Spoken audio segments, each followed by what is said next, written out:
Hi friends, ഞങ്ങളിന്ന് വീടൊക്കെ വൃത്തിയാക്കുന്നതിനിടയ്ക്ക് അമ്മയ്ക്ക് റൂമിൽ നിന്ന് 2-3 ബോക്സ് കിട്ടി. അപ്പോൾ അതാണ് ഈ 3 ബോക്സുകൾ.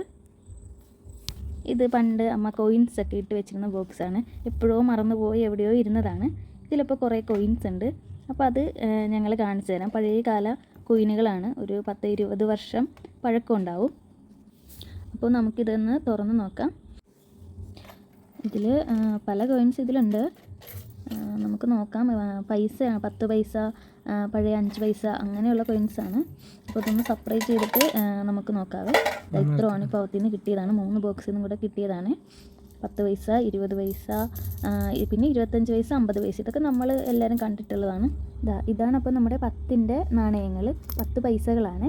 അതായത് ഒരു 1985, 1988, 1971 തുട്ടുകളുണ്ട് കേട്ടോ ഇതിൽ നാണയങ്ങൾ. നമുക്കിത് നമ്മളെ ഇപ്പോഴത്തെ കുട്ടികളൊന്നും കണ്ടിട്ടുണ്ടാവില്ല. പിന്നെ ഇത് 20ൻ്റെ കോയിനാണ്. 1985 ആ ഒരു ഇയറിൽ തന്നെ 2ൻ്റെ കോയിൻസ്. ഇത് 5ൻ്റെ കോയിൻസാണ്. 5ൻ്റെ തുട്ടുകൾ. ഇത് നമ്മുടെ ഇപ്പോഴത്തെ 5 രൂപയല്ല, 5 പൈസയാണ്.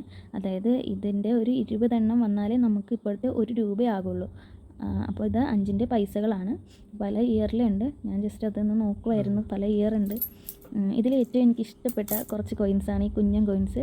ഇതും 10 പൈസയാണ് കേട്ടോ. പക്ഷേ ഭയങ്കര കുഞ്ഞു കോയിൻസാണ്.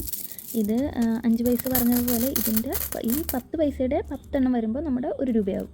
അങ്ങനെയാണ് വരുന്നത്. തീരെ ചെറിയൊരു തുട്ടാണ്. ഞാൻ അതിൻ്റെ ഭംഗിയൊക്കെ നോക്കി അങ്ങനെ ഇരിക്കുമായിരുന്നു. പിന്നെ ഇത് 50 പൈസ. ഇതൊക്കെ നമ്മളെല്ലാവരും കണ്ടിട്ടുണ്ട്.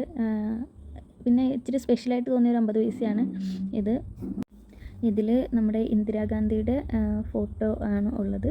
പിന്നെ ഇയർ എഴുതിയിട്ടുണ്ട്. 1917 ടു 1989 എന്നാണ് എഴുതിയിരിക്കുന്നത്.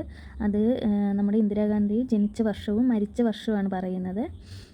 പിന്നെ ഇത് 25 പൈസയാണ്. 25 പൈസ നമ്മൾ കണ്ടിട്ടുണ്ട്.